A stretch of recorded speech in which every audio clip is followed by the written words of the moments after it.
many hives. And so we don't see that many different things. And so when you look at a dead hive and you see these frames and you look inside there, and it's very difficult to tell if you haven't seen 100 dead hives to say, oh, this may have been caused by this may have been caused by that. And this article appeared in March of the ABJ last year, which was an odd time for it to come out, because I would think most people would be done with their dead outs by March. But this was in last year's March ABJ. Tina Sebastian wrote this article, and it is a pretty good discussion. If you get the ABJ, I recommend that you go back and find this article because it's a pretty good reference. If you look on the web, diagnosing a dead out, autopsying a dead hive, topics like that, you'll find huge amounts written about it. There are all sorts of little bits of evidence and techniques you can look for. This is not intended to be exhaustive, more in terms of giving you an idea of kind of the process with which you would approach a dead hive, and maybe some things that you could look at that might give you an idea of what's going on. So, talk first, the heartbreak. In beekeeping, we're always learning. Everybody learns every season in beekeeping. You learn something new if you're paying attention. And more often than not, the thing that is the best teacher for us, at least for me, are my mistakes. Somebody can tell me, you gotta do this, you gotta do this, you gotta do this, but until I don't do it and one of my hives dies, I really don't say, oh God, I really gotta do that. I mean, and as beekeepers, it's going to happen. We're going to make mistakes and hives are going to die, especially as we're learning the process. I've always believed that to become a really good beekeeper, you're probably going to kill a lot of bees along the way, just because that's the nature of things. We learn, we adapt, we become better, we start to have better and better survival rates, but it's a process. But we can't learn from mistakes unless we understand what the mistake was. It's very meta. Huh? So, first thing off, and we're going to be predominantly talking about overwinter hive loss. Okay, you can lose hives in the summer. You can lose hives any time of the year. There are a variety. Some of these techniques that we're going to talk about will be applicable any time of the year. But primarily here we're talking about you going out and doing your spring inspections and finding dead hives. First thing is, it probably wasn't the cold. I know last year, the year before, we had real cold weather, 20 below zero or more, and I mentioned to people, oh, I lost a couple of hives. Oh, did the cold kill them? Probably not. Bees are well adapted to survive in the winter. A hive is no more likely to die from cold weather than a rabbit or a deer or any other natural creature that's adapted to this climate. Okay? A large enough cluster of bees, okay, in good health, in contact with honey for the whole winter, in a dry and secure hive, will almost never succumb to cold weather. Okay? So it's not the cold that kills hives generally. However, if you do have a hive that has died, this is a process that you can kind of walk yourself through to help you get a better understanding of what may have happened. And she describes step one as looking on the outside of the hive. Look what you can see as you walk around the area where the hive is. Is there a big pile of bees? Now she lists possibly it could be a pesticide kill. Probably unlikely over winter, frankly. But if you came across a hive in the summer or the spring and saw a big pile of dead bees out front, that may indicate that it may have been a pesticide kill. And as I go through this talk, I'm going to be putting these potential causes, I put them in parentheses with a question mark after them. And what I'm trying to communicate there is very few of these indicators by themselves are definitive. Okay? It could be a pesticide. It could be a number of other things as well. What we're looking for is a sort of a preponderance of evidence that's going to lead us to believe we understand what's happening. Are there little white mummies growing in front of the hive? Okay? That could indicate chalk brood. Does that happen in the winter? No, that doesn't happen in the winter either. Okay. So, No, I didn't write the article. No, I didn't know. I'm sorry. Just like this, snowdrift of fine wax particles out front could indicate robbing. Usually more of a fall issue than a winter issue.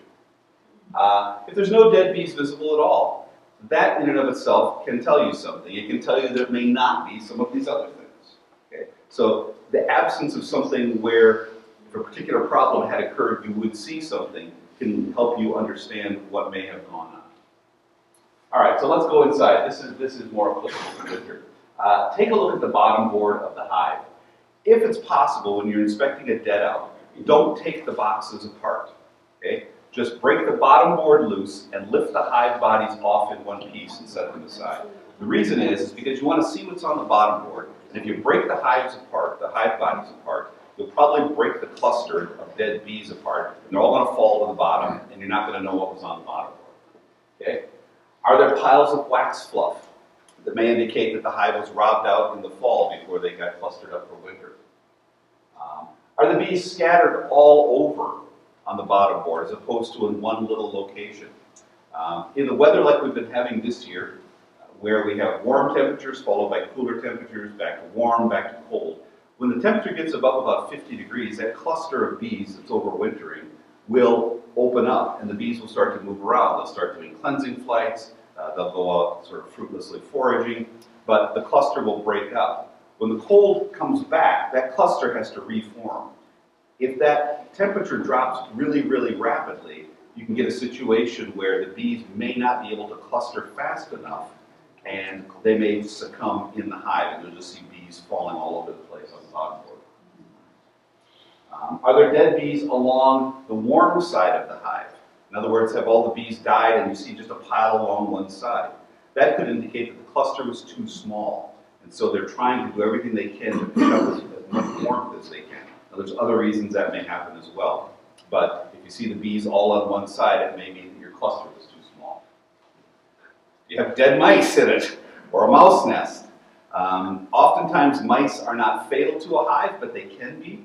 The biggest danger from a mouse really is that they scurry around in there and can cause the cluster to break up. But they can also destroy wax, get in the combs, make a mess.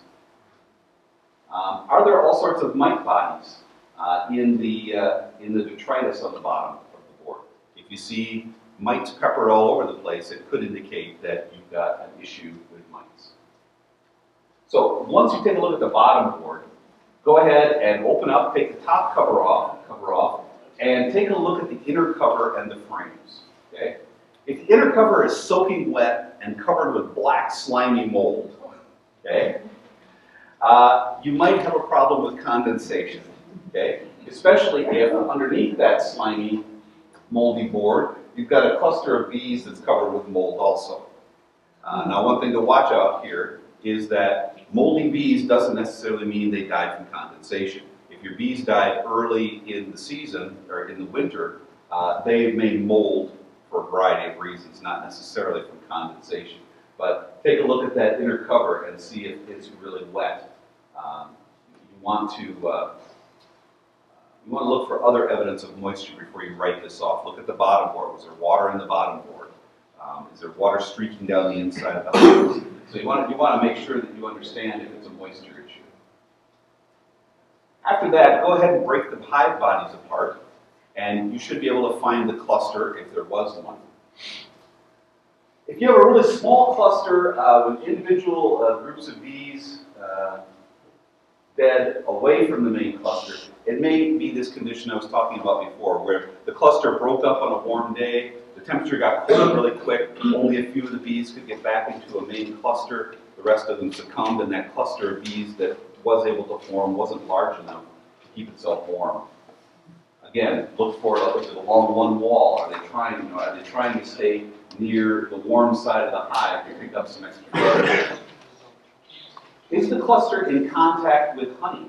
Okay? Bees can starve in a hive full of honey. Okay?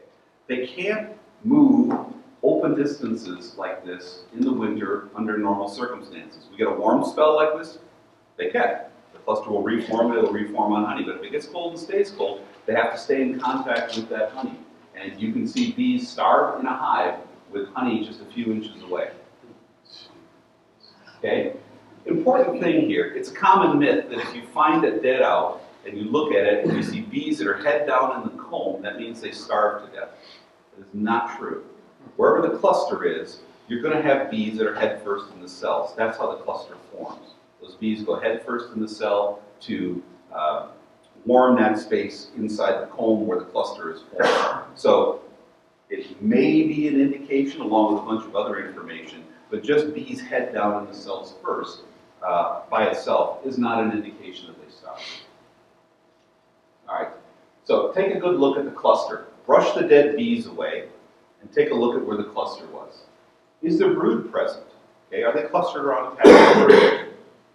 If there's no brood, but there is a cluster, you know it's likely that they died in the early part of the winter. Okay? Because they will not start brood rearing until late in the winter, right before spring. If there's a lot of cat broods, say more than a baseball size, and no dead bees, it probably means that the bees absconded late in the fall, and they abandoned that brood.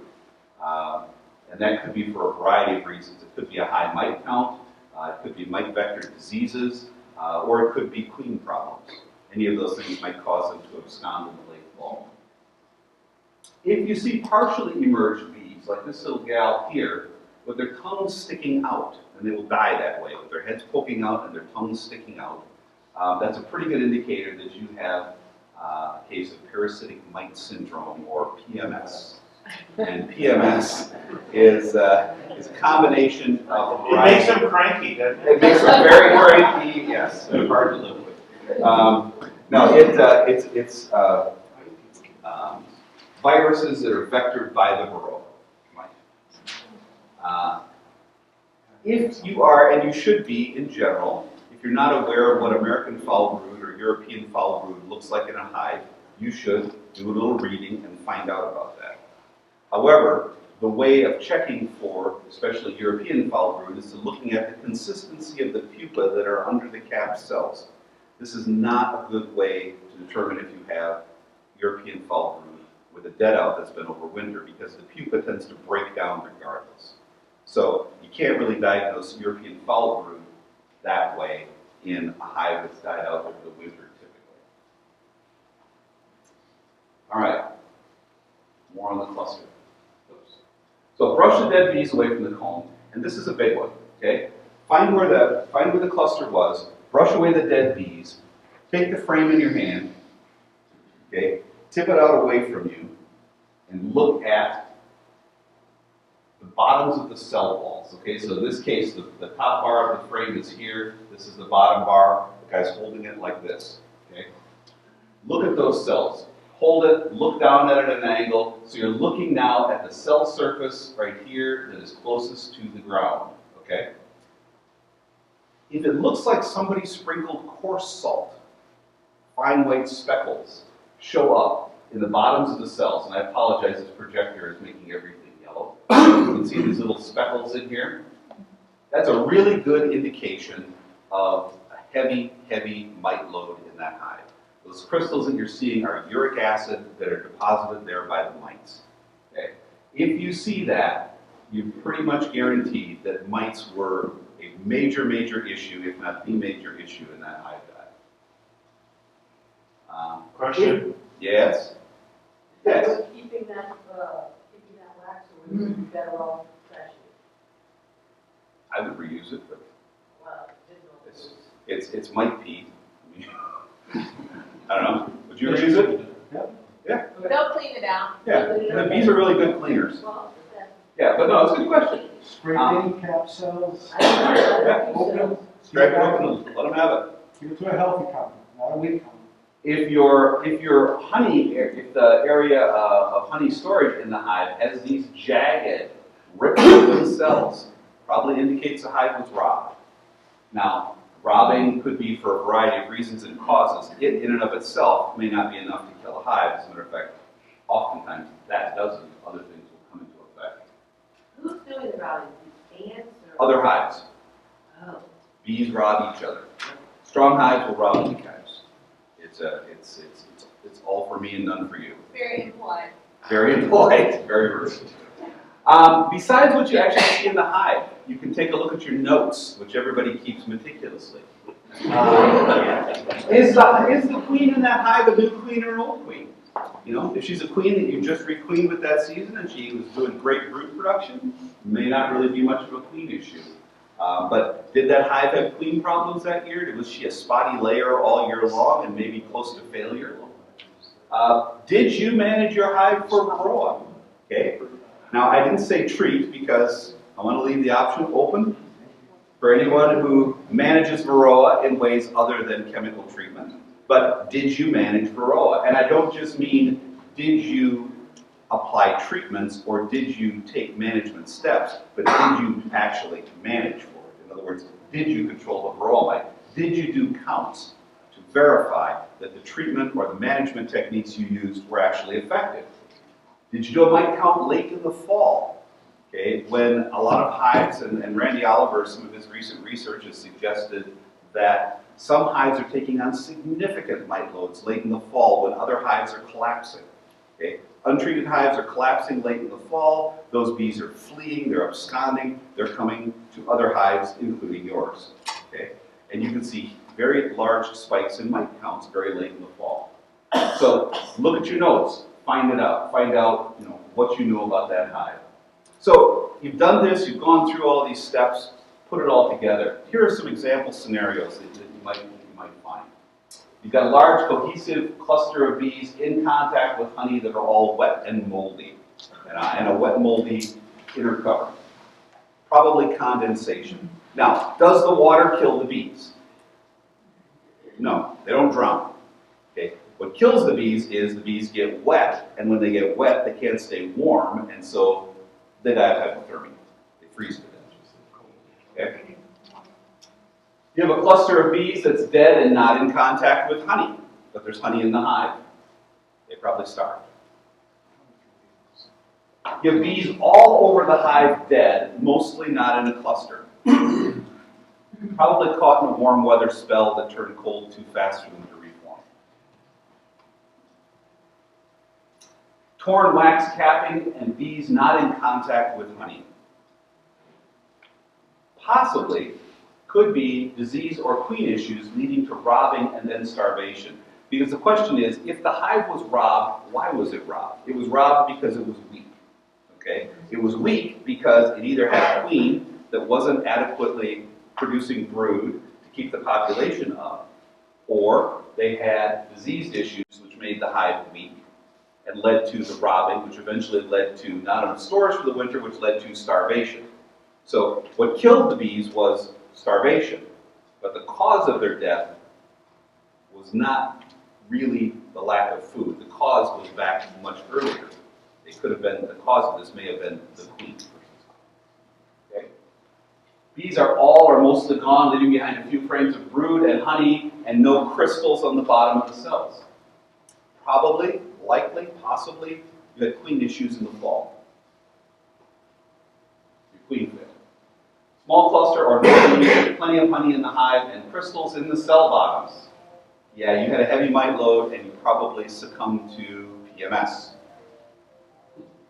All right, so here's a question. Can we reuse the comb?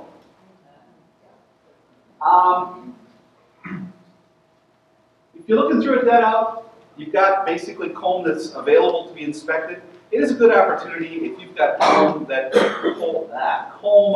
is black as coal and stiff as sheet iron. It's a good opportunity if you want to pull it out of service. That's a good opportunity to do it.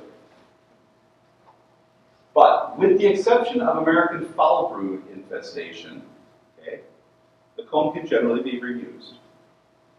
Now, how do you know if you have American foul brood? This is the one bee disease that we don't want to mess with. If we have American foul brood in our hives, most people that I know would just burn the entire hive, comb and all. Okay? It is recommended. Has anybody here ever had a hive with AFB? I was going to say, I find that unlikely. Yeah. We're not buying bees from you. We really don't experience it. We really don't. We don't. I talked with Kathleen, our state apiarist, and she has seen a handful of cases in Indiana, but it is very rare here, thankfully, because it is a terrible thing. However, what you would see if you had American foul brood would be on the bottoms of the cells, again, we're looking away from the comb here, you would see these black scales in the bottom of the cells. And that's indicative of American foul brood. So, failing that, this comb can be reused. Just shake the dead bees out as best you can and put it back into service in the spring. Question. Question, yes. When you say the bottom of the cell, are you always referring to the bottom created by gravity? Yes. Not the depth? I'm referring to the bottom as it affected by gravity. All right. Right. I would refer to the other as the back of the cell, just for reference. All right, so how does this help us? What's the point? We learn to be better beekeepers by learning what happened and correcting the mistakes we can. You know, if you notice that the trend in a lot of these scenarios, there were some things in there that were preventable, and there were some things in there that weren't. Okay? We can't control the weather, but we can control the cluster size to some degree. Okay? If I have a hive that ends up with a cluster that's too small and that cluster freezes to death, the fact that the weather got cold is nothing I can control. But going into fall, if I knew that hive was small and had only a slight chance to make it, I could combine that hive with another one and create a larger hive to go into winter that would have a bigger cluster and a better chance of surviving. So there are multiple, usually dependent factors that go into why a hive dies, and usually in somewhere in there is a place where we could have inserted ourselves and at least given that hive a better chance. Death of a hive is often caused by this type of a series. There really aren't any simple answers. If anybody says, oh, my hive died because they starved to death. Oh, my hive froze to death. Yeah, maybe. That may be the end cause, but usually the series of events is much more involved in that. The thing which caused that death may not be the first in a chain reaction. So our goal, I think, as informed beekeepers, is to look for that root cause. If I know that poor queen performance in the fall may lead to the hive being dead in the spring, then I want to pay closer attention to my queens in the fall. If I know that not having a good handle on my mites going into late summer, when my winter bees are being born, who are going to be the bees that are going to overwinter, you know, if I know it's going to affect it down there, then I want to be on it early in the season. So I think that's real value here, you know, and when you have a dead out, and you will have them if you haven't, when you have a dead out, take a few minutes and look through it and try and piece together what may have been the cause and use that and learn. That's all I have. Any other questions? Yes? Talk a little bit about condensation. Uh-huh. How do you prevent that? Well, it's kind of a double-edged sword because you don't actually want to completely prevent it. The bees need water throughout the winter because they have to dilute honey with water to be able to eat it. Okay, so they do need a certain amount of water in the hive. What you want to prevent is so much condensation that it builds up on the inner cover and drips back down on the bees. So common ways of dealing with excess moisture like that are to use a top entrance in the winter, to have a top entrance so some of that warm, moist air gets vented out of the hive. Candy board. Candy board, I was going to say yes. Some absorptive material at the top of the hive, like a candy board. There are absorbent boards that some people use. Dave Volkett is a big fan of absorptive sheeting at the top. Some people use what's called a quilt box at the top, which is another hive body with fabric along the bottom filled with something like pine cones to absorb moisture. And then other things like making sure your hive is tipped very slightly forward so that any water that does condense in there and drip down will run out the front of the hive. So typically, if you do those things, you will not have too big a problem with condensation. Well, yeah. If you had a dead out and you had the presence of brood in there, at what point in the year do they start laying brood? Is that controlled by the weather, or is that just? It's controlled somewhat by the weather. It's controlled somewhat by the variety of bees. Some bees brood up very early, and like Italians are famous for brooding up very early, whereas I don't keep them, but I think Russians aren't they the ones that they don't like doing brood until June or something ridiculous. Yeah. So it depends a little bit on what kind of bees you happen to have, but some of the stuff I've looked at that's been done in similar latitudes to here indicates that sometime around February, it wouldn't be unlikely to see them start to expect to see them raising some brood. Is that a temperature thing or amount of daylight thing? I don't know. Okay. Good. I don't think it's diurnal because they are living in the dark at that time, so I would guess that it's probably related to temperature.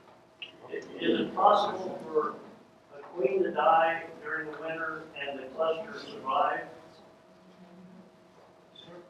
I would imagine so, yeah. You know, that's just be I found queenless Queenless hives in in the spring. in the spring, Yeah, basically. yeah. But those guys are off to a very slow start. Yeah. Yeah, right. Anyone else?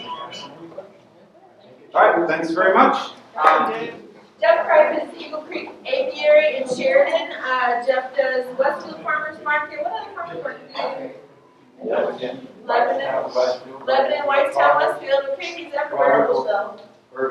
Okay, he's everywhere. So, come on up, because I want to give you just a brief interview here. So, how long have you been here? Well, my story kind of starts when I was a kid. I fell in love with them, but then eventually in '97 I bought the farm. The original bees were in the oat spin wall. So, spring Oh, of so they 98 kind of bought you. They started you. Yeah, I said I was kind of that, and they And were there. I'll let you talk. Yeah.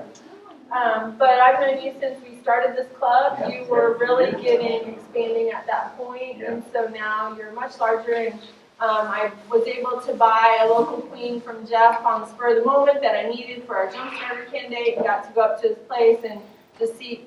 Thank you. There you go. Got to be up there and just see how he's doing business on that farm and how he manages his things and how he takes care of it. And I was just really impressed. And plus, he keeps bees all around me, which is a really good thing. So I'm always seeing his truck in lots, and I appreciate how he's maintaining those bee yards that I drive by every day. I see them in the winter. So my opinion of you is just continue to go up. Really appreciate what I saw at your place. Would encourage you guys to reach out to him and go up to his place and see how he's doing it up there. But that's why I wanted to have him here to speak, because you're running a lot of hives now. So I'll let him talk. Jeff Cripe.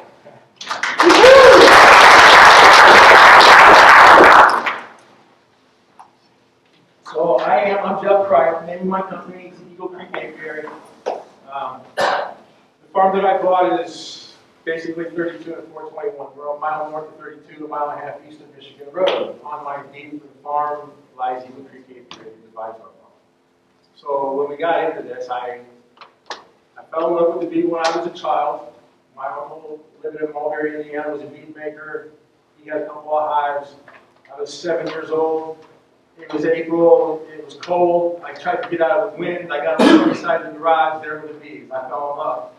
A few years later, I was 10. I ran into a beekeeper on my paper route, but we only delivered the Sunday paper to him, but I was at his house every day. Came time to get into the bees. He sent me home for permission from my folks. My mom knew just enough about bees to say no, because I didn't have equipment. So kind of give it up, distracted in life. 10, 12 more years go by. I start to develop some so-called allergen production through my body. Everyone says, oh, you got an allergy. Some are cold. So what you get on is some raw honey. So I started looking around and trying to find some raw honey. What I found was my soon-to-be neighbor, who was running 1,200 colonies of bees, a commercial beekeeper. I was excited to find that we had someone that local to us running that many colonies of bees. So I rushed over to this farm. I jumped out of the truck. I said, Tom, I'm so glad to meet you. I've come to get my medicine. He said, stop right there. That's a word we can't use in this industry. We can't call this that the bees are bringing back medicine. Okay? We have entities in place that are governing what words we can use. There's actually 232 words that we're not allowed to use when we describe our products in great detail because they might falsely, right? This is nature's product, and to me it was the intended product. My story kind of starts. I was born in '66. I didn't get colostrum. I was formula raised, and I had a lot of difficulty with the foods that my family was thriving on. Being the youngest of the family, my father was old school, and there were a lot of stern discussions at the table about what we were going to eat. Everything came on the plate. Right? So as an adult, I had troubles. I had a compromised immune system that wasn't protecting me from my environment, and my lifestyle was challenging as well. So as I got out there and I found myself sick and I was told to go find the bees, the light bulbs went off, and I remembered this special little creature that I had met long ago. And I went running to the man that I thought had my goods, and I was then 20 minutes later said, what you need to do is just buy some bees.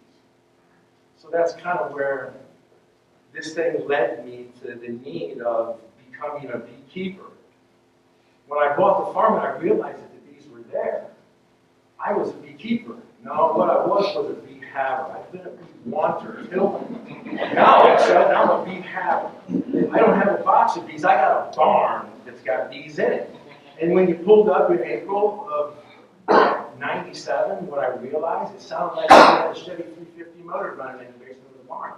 But when you walked to the back of the barn and you stuck your head out the window and you looked at the back of the barn, the traffic was amazing. I'm always excited to see heavy traffic days when you can't count the number of bees that are landing on your board in 10 seconds so that you can calculate the math of how many foragers we have out there. So to see that out the back door the first day of the barn, it was really sad when I tried to extract those bees out of that oats-and wall and I killed them. And I then felt that I owed because I knew she was valuable. That was '97. So as I reached out to other beekeepers to try to get help with that, I was told just eradicate them. Now remember, '97 was a time within this industry that our varroa mite population had succumbed our ability to understand where this trouble was coming from. But the commercial beekeepers and their hive populations were being decimated at a rate that they had no time to evaluate nature for what it was offering other than the trouble that it brought. Those unmanaged colonies were the culprit, right? Go back to why did your colony die? It's always the queen. It's always the queen. The queen is the key. The mites weren't taken care of because of the genetics that your queen came from.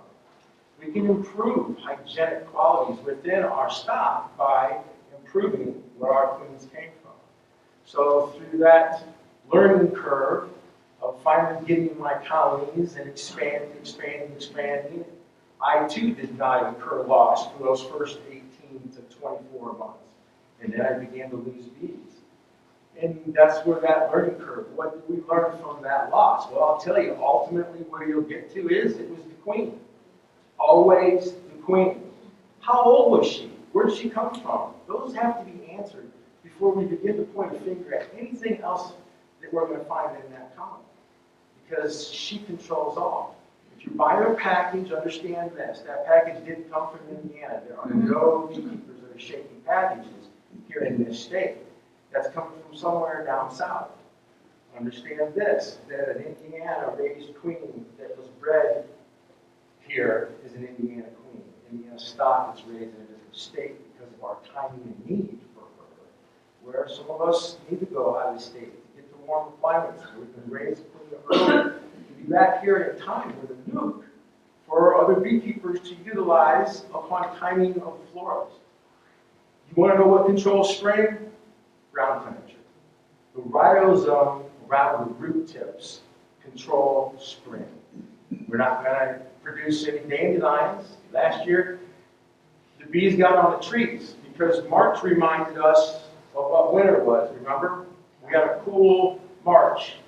It prevented that dandelion from showing up in time. It didn't stop the trees, though, because the trees have got a much deeper set of roots. At ground temperature, that rhizome temperature, when it reaches that certain temperature, will begin to bloom. So the bees were already in the trees when really the first of the ground flowers that we would normally indicate spring has arrived, right, was late. They didn't utilize. They didn't need it. The trees are going to provide. 80% of what these bees are utilizing are coming out of trees because that's where they get their greatest works done. It's off of that quick flight and that long bloom. You know, I'm not sure if you guys understand that here in Indiana or our region, we We have over 650 different sources available to our bees within their annual, which is that mid-February to really late November. We've been able to pull out of our apiary, where we're running a hard count of 324 right now, spaced out in 26 different locations in roughly a 400 square mile area, so that we can serve those named communities from their backyard. It's not where we're located, it's where our bees are located. That's where those sources are being collected from. So we want to be as close to our market as possible so that we can then be the best offering of source to that community. And then I took it a little bit further. As I ran around with that flora book, it showed all hundreds and hundreds of named floras that we know that bees can access, and by the month. I ran around with that trying to help people to name their source, and one day I closed the book and I threw it in the back seat. I said, we'll just collect our honey every month. And that way, with a shorter time period of honey production, we're going to create a bottle of honey with a higher source. And we can really educate in the off-bloom time, because this is the perfect food. It's perfect food for your liver. You want to know how to market your honey? Read about your liver. While you read about your liver, it'll change your life, because you'll understand why you eat. We need that carbohydrate. That carbohydrate needs complete and perfect in its source. So I'm just going to show you guys a little bit of what we're capable of doing around here, and as it was pulled. Okay. So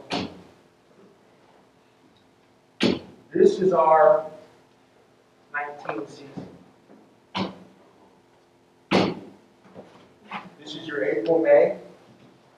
Here's your June. Can you hold them up, Jim? Or we can see something of that.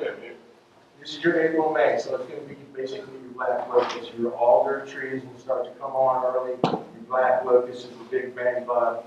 And if you got your supers on in time, you got your population up, they'll collect it. And of course, it's a short bloom. It's dependent upon the winds. It can take rain, but it can't take wind. So a lot of years we don't get the black locust in April because winds blow the bloom off. In June, we're going to start to see the first of that yellow clover. And we're also going to start to get influence on one of my favorites, the red chestnut tree, or pollen source, that brings a lot of flavor to the honey, believe it or not. And you start to see the basswood come on this year. And then in July, we're really focused on that clover, but now there was a lot of basswood that came in this year. So this season ran light, but out of a few of our yards, we ran normal to the season. Because our normal season would be basically these three: your spring, summer, fall. Okay. This is actually some tulip poplar that we got out of one of our communities. This is the buckwheat that I passed around last month. Up in Boone County, we got a farmer that planted 1,000 acres of buckwheat for us. Really not for us, for his sake. He can show us on paper where he's improving the quality of the soil to such a degree that he's getting up to 70 more bushels on his corn. So he is about his soil the way that we are about our honey. After the buckwheat was the wildflower. So this is that late summer full. The basswood makes a wonderful white honey. The crystal. You guys understand why honey turns to crystal? Honey in its perfect form, nectar from the flower, is a sucrose. So the bees fly to the flower to collect the sucrose. They add an imbricase enzyme to that in their honey stomach, which splits that sucrose into what we now know as that glucose fructose. Every floral source that provides nectar provides a different balance of that sucrose fructose. Both of those being a single molecule form, making them available to our system, makes that perfect carb. That's something sweet. It really means something. That's the language your liver uses to connect with the rest of our body. We have somehow programmed ourselves to think that sweet is a flavor. It's not. Sweet is really a need for proper carbs so that the liver can produce glycogen, which the brain is going to consume. So the liver is the controlling organ of the body. Again, you want to know how to market your honey, read about your liver, and as you do that, change some things in your life so that you'll be healthier along the way. A lot of things that we can control within the body just by serving the liver better. This is intended. All of this is flowers, guys. This isn't bees, but their work to collect it, to break the chain, to bring it back, and allow us to work with it. So we can take that colony of bees and we can encourage its overall population to a size that they will be productive for us and learn how to become a beekeeper, right? Because you're either making bees or you're making honey. You're not doing both. You'll watch them make honey and then you watch them fly, and you're not keeping your bees, and you just lost your production, right? So if we're fortunate, we can pull 30 pounds off the hive. If you manage a good, healthy hive correctly, you can pull 100 pounds off the hive. So as we run around and we try to manage our hives, we like for them to run large.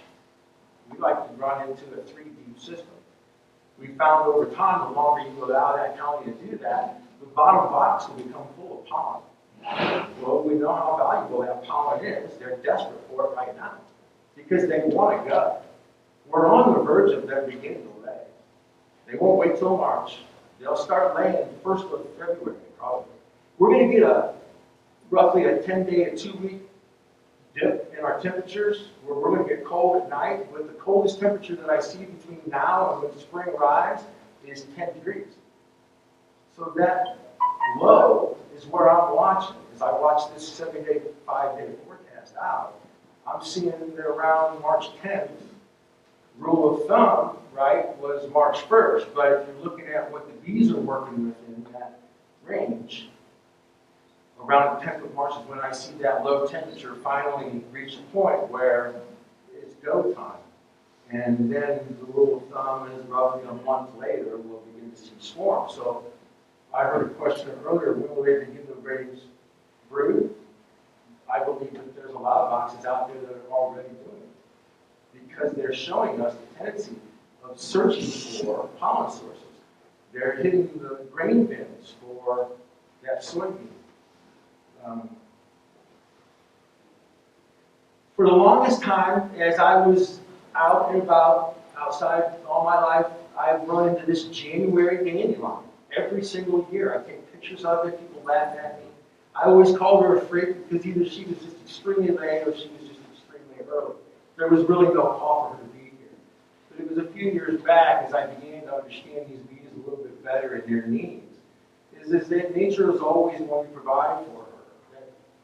We're all living within this threshold that nature has drawn for us. And we think that, that anything that's outside of that is not correct because nature has shown us that. Right? Those thresholds were drawn by nature. So with all of this, what we keyed in on was that temperature zone. Where is all that found? Right above brood nest. Well, when there's brood present, what's that temperature? We like to run hot boxes, full sun. Why? Well, because we know what that temperate zone is, right? Within that brood chamber. That's actually controlling the offset of the hive. Right now, they're not heating that box, they're heating clusters. So the comment about ventilation or how to deal with condensation is the same way that we would deal with condensation in our home. We're all living within this temperate zone. I believe that they were intended to live with us because of that temperate zone. Think about it. Bees in your house would do really wonderful right now. Right? Because we're all living within this temperate zone. So when you understand these zones that we have to stay within, and you start to find what they need in order to produce, you start to learn the timing. So when will they go? When nature begins to provide for them. When is that? When the trees in bloom, or when that first dandelion begins to bloom in January. I believe that it's that dandelion in January that is telling the bees when to begin to lay that brood. Now it might be this big on one frame. It will eventually grow to be that football-sized cluster that we'll begin to recognize in March. Right? Rule of thumb that I was told was on Valentine's Day, kiss your wife, go see your girlfriends. I got a lot of girlfriends right now. So bee wanter to bee haver to then bee catcher, right? Bees got out of the box, you caught them, they're back in your box, right? To then eventually becoming a beekeeper where we're controlling them. We're not allowing them to fly out and get on the tree limb. I said for a long time as I began this, coming out of construction, an honest beekeeper will tell you how tall his tallest ladder is, because he's probably used it to get his bees back. That's why we're always upset when we find something has swarmed on us, because remember that rule. You're either making bees or you're making honey. You're not doing both. When they're hanging in a tree, you're not making honey, and you're not making bees. You just lost it, unless you're quick enough to catch them. So then you get your trappers. The guys that catch the bees decide that they're going to trap them because the bees are leaving, but they'll eventually learn how to keep their bees. And you'll do that by recognizing this month-long episode that she goes through and laying enough brood to become mature enough upon that day that's needed. This is a timing that's essential for them to be able to swarm. So there's a whole slew of ways, John, that we can keep our bees. Make splits, right? You were wanting to talk about making splits. Well, why do we make a split? In order to keep our bees. If we make a split, then you get to become a bee pusher. We're telling them instead of allowing them to tell us. Because most times when we're waiting for their cue is upon that day that they're ready to leave, right? You pulled the frame and you found cells that were capped. At that point there, you don't know if she's in the box, really, unless you've already assessed the population within the box. A lot of times in the beginning, we got in there and you felt the energy, they were leaving. And my daughter needed to go to work. And I said, daughter, I don't have time to run your work. She needed to go, she couldn't be late. I said, they're going to swarm. I took her to town, 10 minutes away, I ran right back, and they were in the tree. If you'll allow it, they will communicate with you. They know you. Learn them. Learn how to keep your bees. You'll do that through understanding that timing. Okay? So, bottom of frames is real important as you guys get into spraying. The bottom of your frames, you never want to scrape that wax off. You want it there. If they're going to make queens, they're going to make this reproductive cycle happen. We want them to do it where we can see it. Well, it's the most opportunist place to make a queen cell, is in between those two frames. There's just enough space. Okay? If every time you get in the box, you scrape that off, where are they going to do that work? They're going to do it up in between the frames where you can't see unless you're pulling frames. Remember, I got a lot of girlfriends. I don't have the time to run my boxes by the frame. Okay, I'm running by the box. So as I split my box, I'm watching the bottom of those 9 frames. I'm looking for queen cups, right? Because those are the first that are going to appear. You're always going to have a couple laying around. You want that. They're there just in case they need it. But there'll be a time within the spring where you'll see all of a sudden there's 12 more. That's one of those preemptive signs that she's getting ready. If you go further and start to look at the frames, you'll start to see where we had 4 frames of brood, now we've got 11. Okay? There's a lot of work that has to be done in that 22-day cycle. And it is a 22-day cycle, because when she lays an egg, it's 22 days before that cell can be done work again, right? So there's your cycle. If you're on top of it, you might pull that frame or that box just by splitting the box, see if there's extra cups, look closer, find an egg. Found an egg in a cup. What are you going to do? Wait till there's a cell? I think it's time to go. Find her. Pull her. Make the big box. Make a new queen for her. Take her out of the box. Put her right behind the box. Put her in here. Spin it around. Face the opposite direction. Put down there all your open with her. Put the workload off of, instead of colony you're leaving behind. but you want to leave behind enough proper aged larvae or eggs so that they can, if you're not handing them a cell, make a queen. When you become a big pusher, you'll start grafting 5 to 10 days ahead of that you think you're going to need. The first round of grafts on our farm, we don't ever expect to really, it's just a proof source of how many drones we have flying.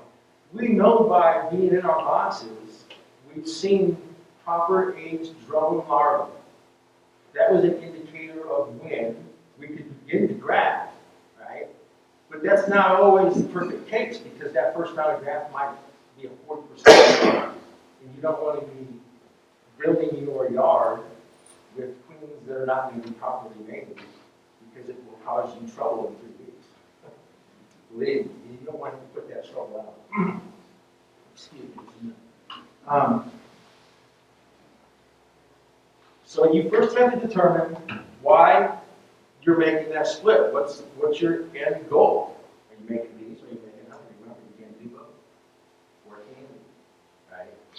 We oftentimes will make our cell builders out of a good populous box. We know through working with those genetics for years, we can take the queen out of the box and provide a perfect source for a colony to produce us 90 queens on that first round of grafting, because that's what we need available to us in that first 2 weeks, just to ensure that we have, in case they're not providing their own.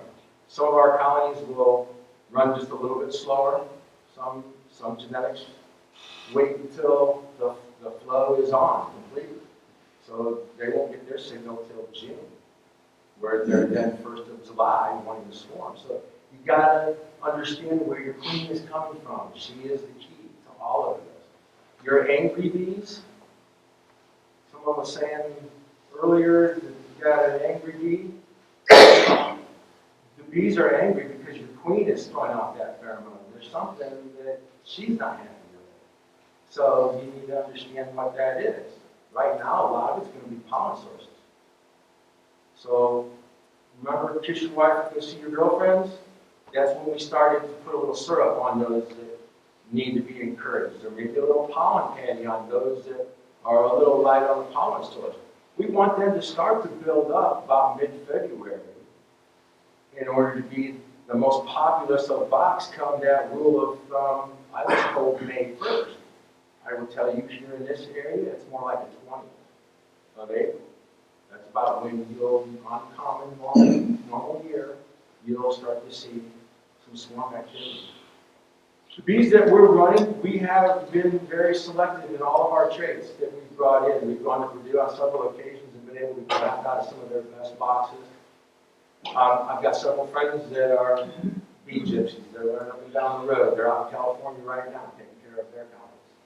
And I usually get a call after the meeting where the Heartland Association would get together over the weekend up at Purdue and they would graft from 7-8, instrumentally 7-8, 140 queens with one phone call that I got on Monday morning. I said, well, you know, I'm at market and I can't get away from market on Saturday. It's really hard for me, but you know, how do I get involved with this? And they said, well, your money's as good as the next guy's, and a little bell went off in my head. You know, you're right. You're right. I keep missing that party where all those genetics are, but I need those genetics. What I thought. So I started going back to those breeders that were coming from other states and having long emails written. I would ask for, you know, what would you bring in to Purdue? I don't want what you got coming back out of Purdue because, see, I want what they brought. So I started to go collect all this from the region, right? Some of your best breeders spending big dollars. And what I found is that I can produce a queen that's better than some of these breeder queens that I have purchased for some significant dollars. And so I began to just research more and learn more about what was in my own backyard. Because the truth of it is that what you got in your backyard is already proven to survive. And that's what you need the most, is the knowledge of where that queen came from and her ability to survive our winter. So, as that large box of bees was once needed with 100 pounds of honey at the top of them, We have improved through genetic selection, right? The ability to run on a nuke size colony. Within that said full box on fewer stores. And where you would think, oh my gosh, there's not enough bees here, they thrive. I mean, they just blow up in this way. So where that bottom box has all been filled up with pollen a lot of times, and they're running those top 2 boxes, in the spring, they'll be up in that top box normally, right? Finishing up the last of those honey stores, and that's where they'll begin to lay their brood. And then they'll come back down into that middle box. Well, as that brood in that upper chamber begins to hatch out, their normal would be to continue on down. They've now eaten up a lot of those pollen stores, so there's room to move on down closer to where their works are coming in the front door. So she'll continue on down. Within timing, you'll catch it just right. All of the stores are in place for them to swarm. Those cups have been laid in.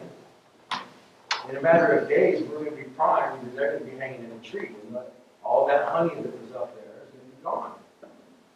Well, the majority of it's going to be gone, right? They're always going to leave behind the necessities for that queen to have a daughter and her ability to take over. So then when we know those timings on how to keep the bees, what do we need to make sure that we're getting her bred correctly? Is through that diversification. It was all those dollars that I spent on trying to get those genetics in there on our yard so that we had the drone population in place in order to do our breeding for us. So then I go to school, I learn how to graft, and you know, we read, and then investigate the cost of the instruments, to do the insemination process, and I kind of caught on to the bees are always going to be better at this than what I am. And even through grafting, right, it's based upon my selection. You got 3,000 there to choose from. You know, there's only a certain percentage of those that are the right age. Well, how do I know? I don't. There lies the question mark, and that's what we're here to try to eliminate through understanding why she died, why she's alive, what does she need, how long does she need to take to do all of this. She's a wonderful creature, guys. She'll teach you so much more than just honey or pollen. You know, I've said to a lot of folks that come out to be mentored by me is that these bees changed my life. I had to do a lot of things to end up on the farm, to have the facility that we have. And that facility has showed us a lot about what nature's threshold is. And then I draw that back to, you know, well, there's a lot of faces in here that I know. Some of you have our bees. Some of us have had our honey. It doesn't really matter your walk of life, your level of education, where you come from, or even that you understand any of this. The reason why you're curious about her is because instinctively we know that she is our everlasting link back to that garden. It's flowers, guys. And if you're becoming a beekeeper, you're going to learn so much more than just her. She's going to teach you about you, and your family, and us, and our needs. We're going to begin to realize that, you know, as a society, we should be trying to copy more of what they show us. Remember those, I say 19 life roles that they play out in the first 19 days of their life? That's because every single day there is a new role that's being added to. You know, I've read and been told so many times that their very first role in life is to emerge, turn around, and clean out the cell they just came out. Hence making bread, right? I've never witnessed it. Not one time. I have witnessed those instincts kick in, but I doubt that it was the cell that emerged. But it is very, very quick that they take over. Their life is short, and it's very, very important. This is a very serious matter. Because all of this, how far will they go? Well, how far will you go for your children? Because that's why they're doing all this. So, in me killing that first colony that I took out of the oats bin wall, I felt I owed them to learn them. And again, they've taught me so much more than just what they do, but what they work off of and what they then provide for us. And it just continues to evolve, our understanding. And we are out there every week. I do farmers markets year round, no less than one at any given time. It could be up to 8 personal within a week's time, or when I say personally, as a family, half of them would be me, myself. You know, but we're out there trying to teach people the walk-away message about that carb, understanding that carb. It helps all of us to understand how better to eat. We have so many bad choices that we could make. This is something that's always been around. Our grandfathers knew what this was. They didn't understand the science behind it. You know, with our comb honey, my story goes with the comb honey was my grandfather afforded me a piece of comb honey, and I ate it, and I chewed it to a point where, you know, it was no longer pleasurable, and I spit the wax out on the ground. And my grandfather yelled at me. And I was a sensitive child. I felt bad that I had done that. And he told me, you eat that, you don't spit it out. I asked, well, why? Well, he couldn't answer me, but it was good for him. That was all the more they needed to know. All of this has been learned through the power of observation. You know, what we're learning scientifically right now is real important to understand, but it really doesn't change the message that they came with. This is the garden, guys. And that's the amazing thing about it. So, run your colonies big so that you can make a split off of them and learn to keep your bees. If you don't want to make a split, take away their honey. They can't leave without the stores. If they don't have enough stores to leave behind, they won't leave. You can jack that whole reading program a lot of different ways. Now understand though, you make them miss this cycle, remember that 22 days. Look out for it again, here they come. If you leave that parent queen in the box, their instincts are to leave. So if you take a split and leave her behind, you're not going to get honey. You made splits, now you're making bees. But in a month, she'll swarm on you. You're not watching. So we've learned over the years, understand the age of your queen. It was my 3-year-old queen I was losing in the winter. And it was my 2nd-year-old queen that was faster to swarm than what I was able to keep up with. As I would pull her and leave 2 cells. Too big of a box. Too many bees, too many resources made available to them to go ahead and swarm with a virgin. See it all the time. Finally get on board. We're going to leave 1 cell. But we got to be quick to get back to make sure that that cell took. Or to call out theirs. So that's that 5 day. After that first round of graftings, we go into it every 5 days. Every 5 days, I'm making a 30 bar, just so I've got cells on hand, so I can hand them out at the 5 day mark. That's where I really like to hand my cells out. These bees like to raise their own queens, so if you give them a capped off cell, and they have 1 egg or 1 proper day aged larva to make a queen from, they won't tear that cell down that you gave them until they know that they can get one going over here. But they'll choose theirs every time. Okay? So when we give them a 5-day-old cell, it's primed with royal jelly, got a nuts fat larva in it, open, take it inspected, finish feeding it, cap it off, it's theirs. That 5-day is to ensure that we're ahead of their ability to raise a queen faster than what my cell is going to have. Get that? It's a race. Let's say I walk over here and I just take the queen out. What are they going to do? They're going to run around. They're going to assess there's no queen. And they're going to run around. They're going to assess, well, how much larva do we have that's of proper age? And then they have the ability to assess that proper age larva for genetics. So over the years of bringing all of these genetics in so that we can try to produce through our selection some of the best queens. And as I showed some of the older beekeepers in the States, pictures of our friends, they said, wow, where'd you get her? Well, we made her, you know. We're proud of that fact, but all of that I've never created a queen that's better than the one that they created on their own.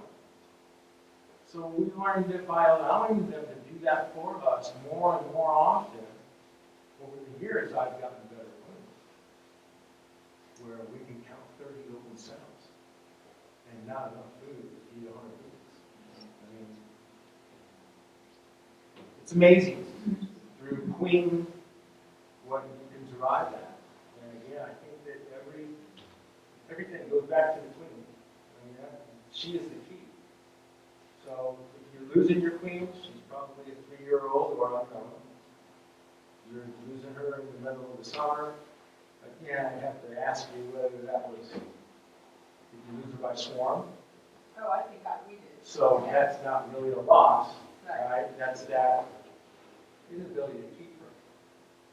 You need to make moves ahead of theirs in order to keep her. Definitely negligence on our part. But they, the experts, they would say 18 months is about all further that a honeybee can live on her own now. Now, there's a lot of people out there that are doing treatment-free bees that would argue that. But how well are our queens being bred? Where are our drones coming from? See, that's the other half. Because that male's bringing 50% to the table. So when you're bringing these packages in, where it's unlikely there's any drones in there, right? And any time to draw out, it's unlikely that we're going to have influence coming out of those packages until late summer. But remember, some of our bees aren't going to swarm until late summer. So we are influencing or weakening that encouraged survival, right, trait by allowing that package to come up here. That's why we say buy local. Buy local. So then your drones that are breeding with my queens, because I'm in your community too. I'm in your backyard as well. And believe me, I'm trying to bring the best of genetics to your community to help with your breeding program. So, understand that that's something that we're all concerned and battling, is where does that drone come from? How do we control that? Do you go for winter queen bees? I do. All of That's optimal. Okay. That would be optimal. That I've got a full deep that's full of honey. I've got a middle deep that's full of honey and maybe a little brood, and bottom would probably be all pollen. So much to the point that that full deep of pollen in the bottom aids me in my ability to make successful splits in the spring. Because I can steal a frame of pollen out of a healthy colony to give to a new. You know how far that would go with a new. It's something I have. It's something that most of us are lacking when we get in our bodies. So when you're overwintering 3 bees, it's not because you have this ginormous population of bees. Correct. Remember what I told you? Yeah. Some of our boxes are running in neat size. If you were to pack a nuke, that's the size of my colony a month ago. But 3 deeps, plenty of stores on them. As long as it's full of stores. Otherwise, it's too much space. But if you ever watch the honeybee store water, they do. What do you think they're doing right now when they're flying and it's 48 degrees? They're getting water. Right. They're getting water. Moisture becomes a problem when condensation happens. Condensation happens where cold air meets warm air. So where you're going to really run into condensation problems is when they start laying brood. You're going to have all these open cells that's being primed with royal jelly. It's like painting. You've been in a house and watched the humidity go up after painting. A lot of common sense here. Nature drew thresholds for us, and we have to follow them. You can read, but when you get your box and you pull the lid off and you see it's wet, right? What time of year is it? It's probably early March, right? It's spring. You've got high humidity, relative humidity that's high. But when they have open cells, it's full of brood. It's got royal jelly in it. Think about how much moisture that they've added to their own situation. So that little bit of tippage in the front, maybe a little bit of drying ability. For me, I would always say it's the size of the colony. My fix is always more bees. More bees.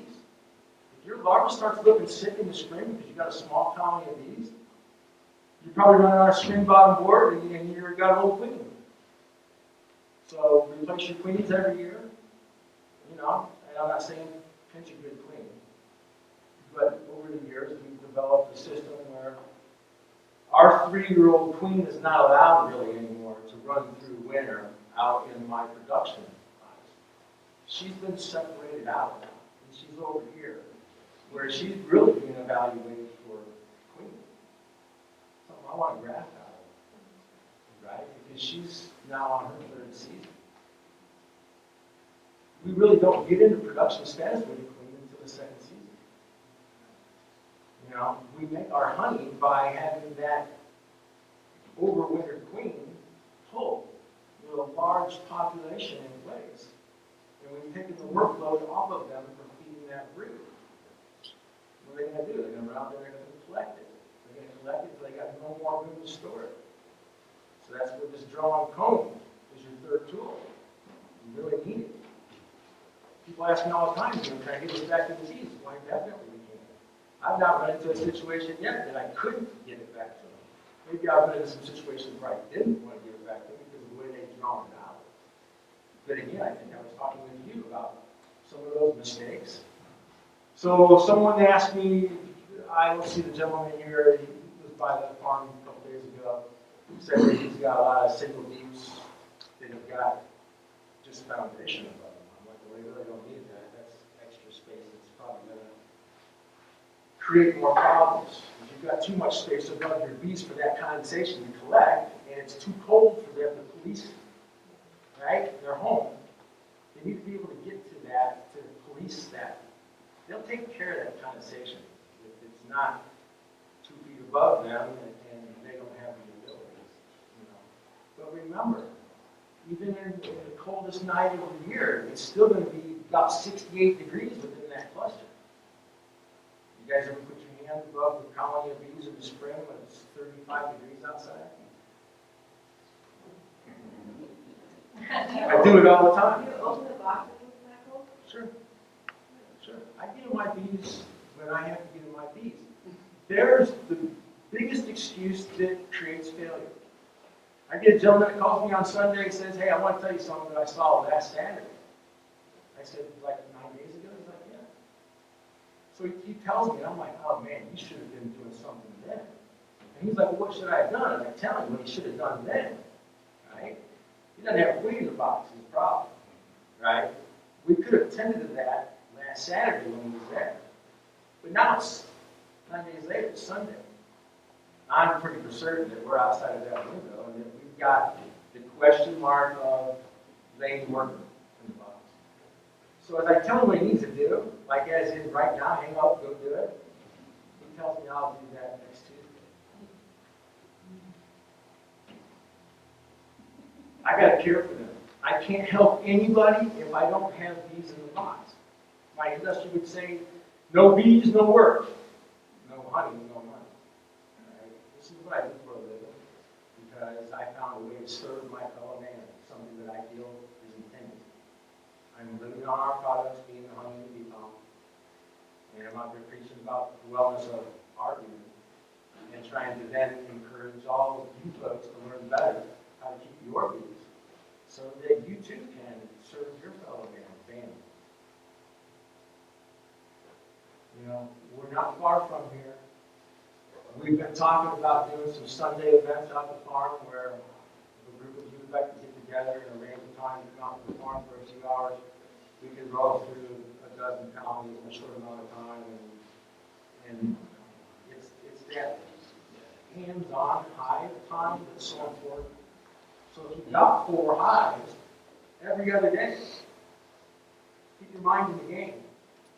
If you do them all on one day, what's your guys' rule? You know, so many people are taught early on, you got to get in your box every 10 days. No, you don't. Remember that 22-day cycle? That cell can't be used again for 22 days after she lays an egg. You begin to understand that. You begin to understand the timing necessary in order to make that split so you make a new queen. After that, they're staying. it's unlikely that they're gonna swarm again. That old queen, within 90 days of swarm, they'll replace it. It's almost always like that. So, you know, it takes a lot of time to understand this. You can read it, go out and practice it, come back home and read it again. When you read it that second time, you'll understand it a lot better. And you'll be better prepared in order to prevent losing those bees. So you can be productive. Guys, I can go on and on.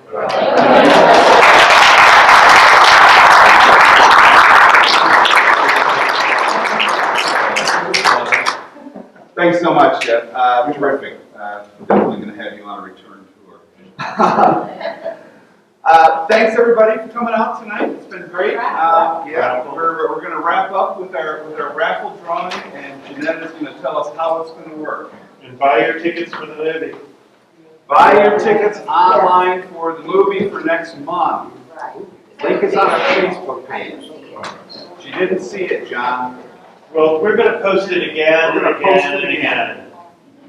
And we'll send out an email, Paul, with the link in it as well. Tremendous. Yes, he will. If we don't have your email address, there's a sheet up here on the raffle table. Please make sure we have it. We won't sell it to anybody, I promise, but we will send you a link to for buying tickets.